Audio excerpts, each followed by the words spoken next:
Hello everybody, my name is Gio. I hope everyone's having the best blessed day possible today. Today is Tuesday, August 6th, and this is going to be like my 67th video for my channel. And please do me a favor, please hit the subscribe button, please like, share, comment, anything you guys can do on the YouTube platform just to get my access up so I can start spreading this word to other people. So for everything's going like just amazing for me today. I just had a great workout. I had the whole day off. I didn't have any appointments. I had basically nothing to do all day today, but I had a crazy, like a really, really, really productive day, and I feel absolutely amazing.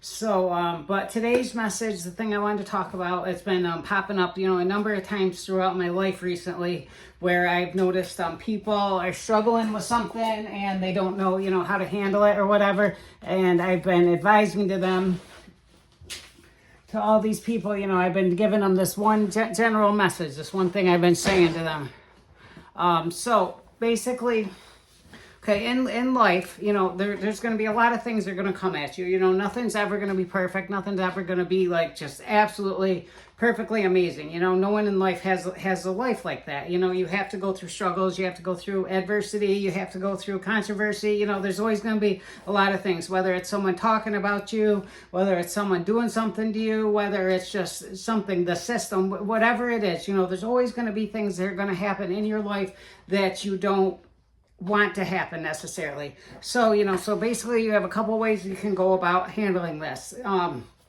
You can choose to be a victim and choose to let this situation, whatever it is, you can choose to let it break you down. You can choose to let it, control you. You can choose to let it be the reason why you don't succeed, the reason why you're struggling in life. The reason why you don't fulfill whatever you're trying to fulfill. You don't fulfill your purpose in life. You don't become all that you can become. You don't, and you blame it on this one reason. This happened to me when I was little, or this happened to me, and I lived that way for a long time. You know what I mean? I had the reason why I was an addict. It's because, when I was little, this happened to me. I had reasons for everything. That's kind of like an addict mentality, is that you always are trying to blame someone else. You always have a reason why you're doing what you're doing, you know what I mean? And you never ever want to take just the onus on yourself. You never just want to accept responsibility for what it is that you're doing. So the thing that I say in this situation is that you cannot control what happens to you in life. You really can't. You can't control what happens to you. You can't control how someone says something to you or what someone does to you. The only thing that you can control is how you respond to what happens to you, and how you respond to it, and what you let it do to you. You know what I mean? So I can't control what happens to me, but I can control in how it affects me, and I can control in how I respond to it. Those are the two things that I can control personally, So for me personally, I choose to never be a victim in any situation. No matter what happens to me, I'm never going to be a victim. I'm going to come out of whatever situation it is stronger. I'm going to find a reason why that this happened, that I can benefit from it happening. That's how I choose to look at everything now in my life, And then there's the God part of it, is that God, everything happens to you for a reason, and God allows things to happen to us because He'll never give us more than we can handle. As far as adversity, as far as things, He only gives us what we can handle. So there's a reason why God is letting things happen to you. There's a lesson for you to learn from it. There's a new way that you're supposed to live your life, based on it. There's a reason why these things are happening to you, and you got to trust in that, and you have to trust God's timing for things. The reason why things happen, you have to trust God's timing for it. So the first thing that I had basically, so I got, I went to jail April 7th. I got out of jail on June 27th. And so my clean date was April 7th, but my street clean date was June 27th, right? So, because that's the time that I've been out since I've been on the street, June 27th, 2023. And I haven't used, that entire time. So a big key to that success, why I haven't used, is because I haven't put myself in a situation to use. You know what I mean? I don't go to houses that I went to before. I don't hang out with people that use. I don't put myself in a situation where it'll even be an option for me to use. You know what I mean? That's always an option because I can always make a phone call. I can always do something. But I'm not going to put myself right around it, you know, because even as strong as I am, even as much as I have God in my life, even as much as I feel like I have this beat, I feel like I will never ever battle addiction, you know, I'll always battle addiction, but I feel like I will never use a drug again because I like how I feel. I love how I feel. I love the person that I'm becoming. I love the freedom that I now have without having something that I have to answer to, you know, as far as using a drug. I don't wake up having to have a drug in my system where I don't feel good or I hate my life or I cannot function. I don't have that any longer, and I love that. You know, I absolutely love it. I hated being relying on drugs. You know, I loved it, but at the same time, like, I absolutely hated it. It was such a terrible feeling, especially the hard times where you don't have something and like waiting around an entire day for something to come, and then it's just something that's not even good, and then that's my entire day gone. Boom, I just waited. I laid around all day waiting for this thing to happen. It came, you know, it's gone in 10 minutes, and now I'm going to lay around till the next day where maybe something can happen. I don't know. It's just such a crazy way to live, and terrible and not an enjoyable way to live at all, you know, now looking back. But I did have one instance. So when I got out of jail, you know, I got out and I really didn't have like a set destination. I didn't know where I was going to go. I didn't have anything necessarily. Like, I took treatment court. I wanted to get released on treatment court, but it didn't happen. I ended up bailing out of jail, and I got released, you know, with nothing basically over my head. So I could have went and used. Wouldn't have had any repercussions. I didn't start treatment court until the middle of August. So when I got out the end of June. But so in that time, I actually went and stayed with my girlfriend, you know, with my girlfriend and one of our friends, you know, and this was someone that I had used with before. This was someone that I had, you know, been in a lot of situations, you know, that I didn't want to necessarily be in again. But the nice thing about it is that this person, she was away working, you know, for the entire summer. So she allowed me and my girlfriend basically to stay at her house. You know, we cared for her dog. I took care of her house, you know. I cleaned her entire house top to bottom, like every day. Every time she came back from work, I had that house spotless, you know, because I appreciated her letting me stay there. And I don't like I don't like putting someone out like that. And so it's a tough situation for me to rely on someone else like that. But she helped me out tremendously, you know. But there was one instance where while she was at work, because her money would vary, you know, based on the job that she did or whatever. But when she got home, you know, she had a really good week or whatever. So she got home and she wanted to, you know, have some fun or whatever. So she had some friends come over, you know, and they ended up staying at the house that me and my girlfriend were staying in. Now we're in a back room. And the friends that she had come over, like one of them was my best friend that has been my best friend for a few years now, you know, in that world, in my addiction lifestyle. She was my best friend. She's one I used with the most, you know, and I had a lot of fun with her. Now at this time, I'm not on treatment court. I'm not on probation. I'm not doing anything where I'm doing a screen or anything. So technically I could have used and been fine. But, and it's right there. It's right there in the house that I'm in. But instead, I stood in this room that I was in. You know, I did not come out of this room. I stood in this room, and I didn't come out. I didn't say hi to my friend. I didn't say hi to anybody. I just stayed in that room and made sure I was safe. You know, I didn't put myself in that situation to use.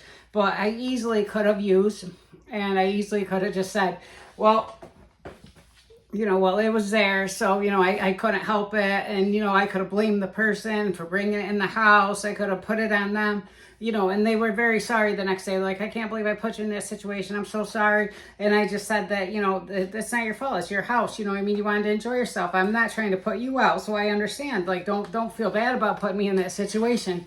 And the thing about it is that, like, a temptation like that, you know, is an opportunity to show off. It's an opportunity to show off for God, to show your strength, you know, that I now possess. And so that was how I chose to look at it. It was a temptation, you know, it was a very strong temptation, but it was a chance for me to show off how strong I was. And it was a chance for me to show myself that I could do that. So that was how I chose to look at it. You know what I mean? Instead of looking at it as, you know, that, oh, well, it was there, so I did it, you know, and I didn't have any repercussions from it. But now, like, instead of me making these videos saying my date of last use was April 7th, now I'm saying my date of last use was July something, and I relapsed since I've been out of jail. I relapsed since I heard the word of God. And so now it would just take value away from everything that I'm doing had I done that. So I chose to look at that situation like that as a chance for me to show off, a chance for me to show my strength, and for me to overcome adversity. So instead of taking the easy road and using and having fun, whatever, you know, and at that time, like, I was struggling with life at that time. I didn't have a job yet. I wasn't really sure how to enjoy myself at that moment. You know, everything was still very, very uncomfortable to me. But I still chose to overcome that. And now look at where I'm at. You know, now look at the strength that I have. Now look at my house that I have. Now look at everything that I put together because I was able to do that. Now, had I used in that situation, would I have kept on using? Would I even be where I'm at right now? Who knows? You know what I mean? I don't know, but I just know that I would feel a lot less about myself had I done that. So by me making that choice, by me overcoming, you know, something that a situation I was put into, by me looking at it like that, I came out of it so much stronger and so much better for it. So that was like the first thing that's happened since I've been out of jail, since I've been clean, where I was like faced with the decision and I could have went a couple different ways with it. Okay, so now the second thing was when I got out of jail. Now I was staying in Little Falls and I was trying to get my teeth done, you know, because I really wanted to get my teeth done for my daughter's wedding that was coming up. My teeth, like one day, like one of my front teeth broke, you know, one of them, and then my bottom front tooth broke, but they were opposite, so none of my teeth lined up. In my mouth, it looked absolutely terrible. I absolutely hated it so much, you know, and so I really wanted to get my teeth done. And I was making appointments for the dentist and everything, and I would sit outside, you know, waiting for this cab to come to bring me to the appointment, and the cab doesn't show up. So then I called the dentist, they reschedule, and then the next time, again, I'm outside waiting for the cab. The cab is really, really late. I called the dentist, tell them I'm going to be late, and they say, well, if you're not here by this time, we can't see you, and then because now you've missed 2 appointments, we can't take you at all. So in that situation, now, like, it's not like I'm not going to keep going and get my teeth done, you know, so I had to figure that out. But if I was to relate that to, say, treatment, you know, because I had to take cabs to treatment at times. I had to take cabs for this, you know. I could have just blamed the cab. I could have said, well, the cab didn't come, so therefore I didn't make my appointment and I didn't do this. But no, instead I took it upon myself to call this cab company the day before to make sure they're going to be there, call them prior to them coming. And I took all the responsibility on myself to make sure that this happened. You know, I made sure no matter what, I'm outside waiting. I'm not going to give them a chance to come and leave.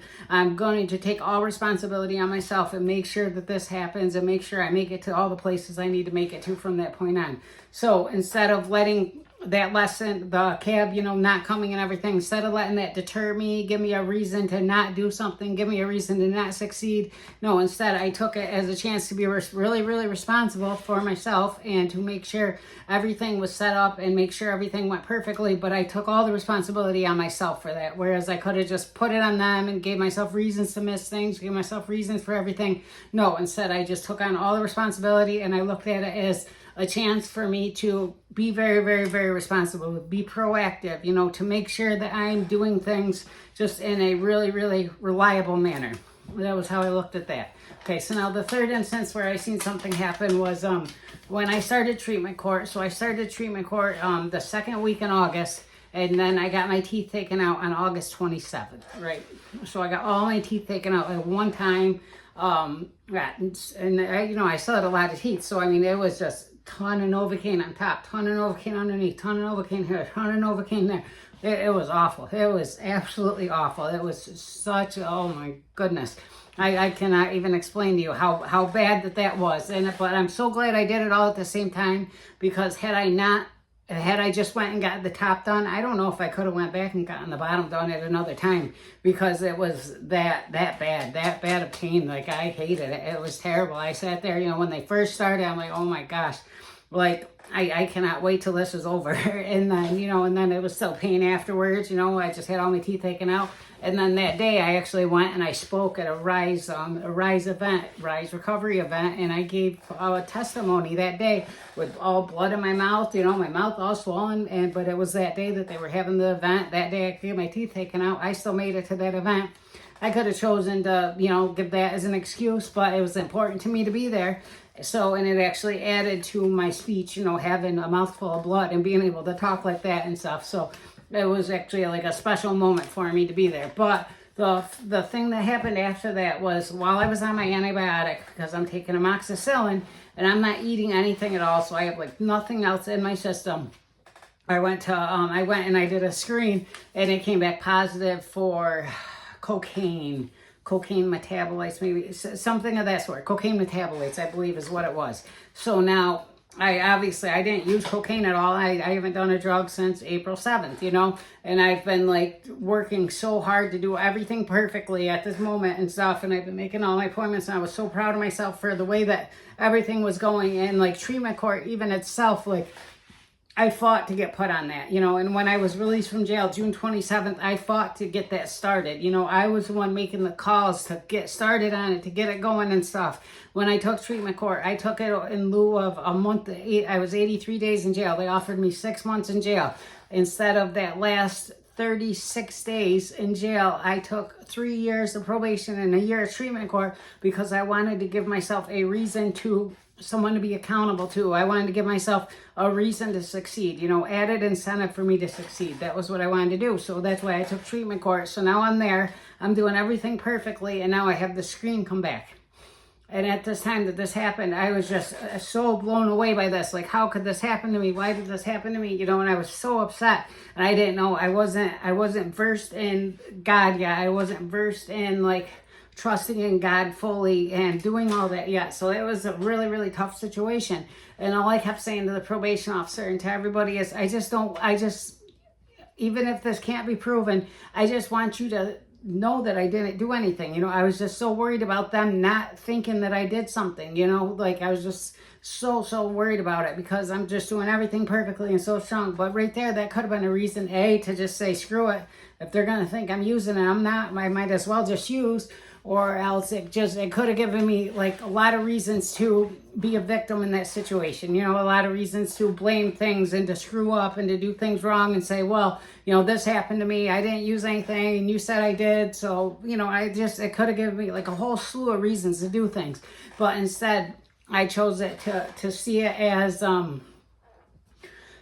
the reason why I got the new counselor that I got at Beacon Center. You know, her name is Jen, who's an amazing counselor. She's taught me so much. And prior to that, I was just doing a counselor on the phone, you know, and it was only like a quick 5-minute conversation. But now I'm in office doing an hour-long visit.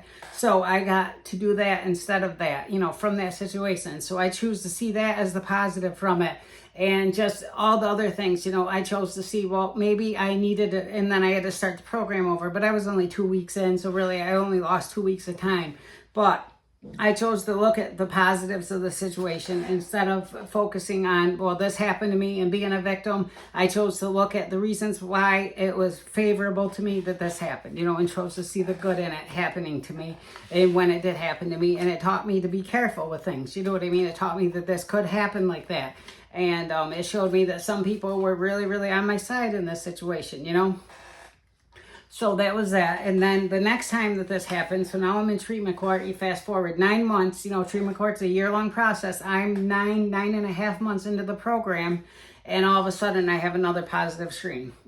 It was when I went and I did a rapid response screen at probation, and the screen came back positive. Now I know because at this time I had elbow bursitis, and I wanted my elbow bursitis to go away. So I had read on Google to put on compression sleeves. So I put on both my compression sleeves really, really tight. And then I read that you could take, you had to have an anti-inflammatory, which for me, that was Aleve. So I went and I bought some Aleve. And now anytime I've ever bought anything like that, Tylenol, anything like that, like I took hydros, I would take them 10 at a time, hydros, oxys, 10 at a time. So for me with something like Aleve and stuff, I took 4, and then I took 4 more, and then I took 4 more, and then the morning right before I went to probation, I took another 4. And now I go in screen. Now that's basically all that I have in my system. So I came back dirty for, I forget what it was that showed dirty for in that screen right there. So they sent me over to Beacon, and I screened again, and that came back clean, you know, because that's a more expansive screen, you know, where they really test for certain things and stuff. And that came back and showed that I was clean. But then I was on every 3 weeks at that point. So when I went to the treatment court 3 weeks later, they said that because the screen was dirty at probation, that doesn't negate the clean screen at Beacon, doesn't negate the screen at probation, and I had to start the program all over again.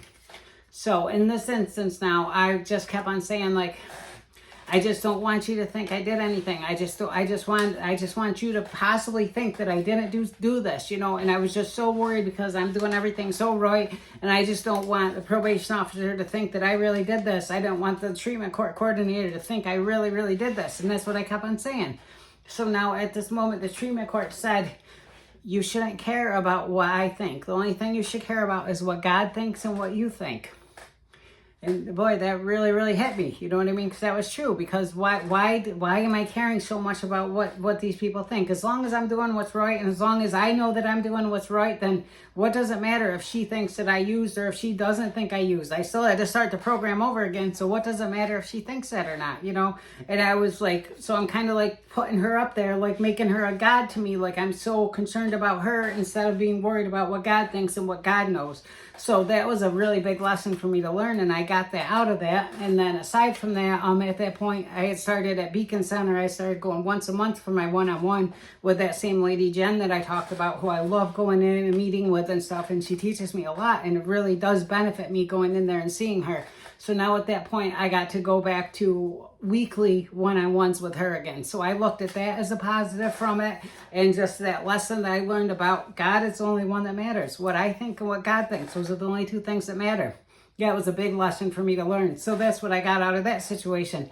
So instead of now at this moment, I just lost all 9 months of my clean time. I have to go back and start over the program again, instead of me looking at that, okay, like, as a reason to just blame the program. Like, I didn't do anything wrong. I had a positive, you know, it was positive there, but I went and proved that I wasn't positive. You know, I went and showed you that and stuff. And instead of like making this be an issue, you know, instead of turning this into like a reason for me to fail, into a reason for me not to succeed further, it gave me strength. It gave me a lesson. I took the lesson that I need to learn from it, and I grew stronger from it.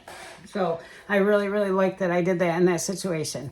And then the very last thing that I had happened, so when I went to rehab, you know, when I started this whole entire process back March 1st, 2023, well, I guess it would be about the last week of February, because that's when I called rehab and I got myself set up to go. But if you start there, and then March 1st, you know, I did all this. It was all based on the fact that I wanted to be at my daughter's wedding. Me making sure I got my teeth fixed. Me making sure that I stayed clean. Taking treatment court. Taking all this to make sure I would be clean. You know, me putting in all this time into making sure I look the best I can. Just to do everything I can. It was all based on the fact that I wanted to be at my daughter's wedding. So recently, you know, less than a month ago now, when I found out that I can't attend my daughter's wedding, you know, for reasons that I won't necessarily get into all them right now, but it just has to do with my youngest daughter, who, you know, I was hoping somehow that I could go to this wedding, have a big reconciliation with my youngest daughter, and then like it would just be like this big moment. You know, I've already had reconciliation with my oldest daughter, but my youngest daughter is going to be there and stuff, and it just isn't a situation for that they want to put her in. You know, it's not fair to my youngest daughter to have to at that day all of a sudden have me there when she hasn't seen me for so long. And I truly understand that. I didn't know how it was going to go anyway. But so now at this moment, like everything that I worked for, all this work that I put in, everything I've done now for the past year and a half, almost 2 years, was based on the fact that I wanted to be here for this wedding, and now I find out I can't go to the wedding. You know, that could have broken me. Like, I could have just said, what is the point in any of this? You know, I might as well just use drugs and have fun. Like I've done once before, you know, when something happened with my daughter, and I said that, you know, well, I might as well just use drugs and have fun. And I blamed her, and that was the reason why I did it. And that was the reason, you know, this was the reason why I could screw up. This was the reason why I could not care. But instead of doing that, you know, I chose to look at it as God has his time for everything, you know, and this wasn't going to be the right time for it. It would have went badly. It would have not been a good situation. It would have not been a good outcome. You know, however it would have happened, I know that this wasn't the right time, and that the better time is coming, you know, and that it is in God's timing, and that it will happen, but it'll be when it's supposed to happen. It'll be when he deems it to happen. So I chose to look at it like that. And then I chose to realize that, you know, out of this, like, I love the way I feel now. I love the person that I have become. I love the person I am becoming. I love the life that I've made for myself now. I love the hope that I now have. And especially, I love the purpose that I now have with making these videos, with trying to help other people. Like, I wouldn't have gotten any of this had I not went to rehab in order to get clean to go to my daughter's wedding. So if it wasn't for my daughter's wedding, I wouldn't be the person I've become now.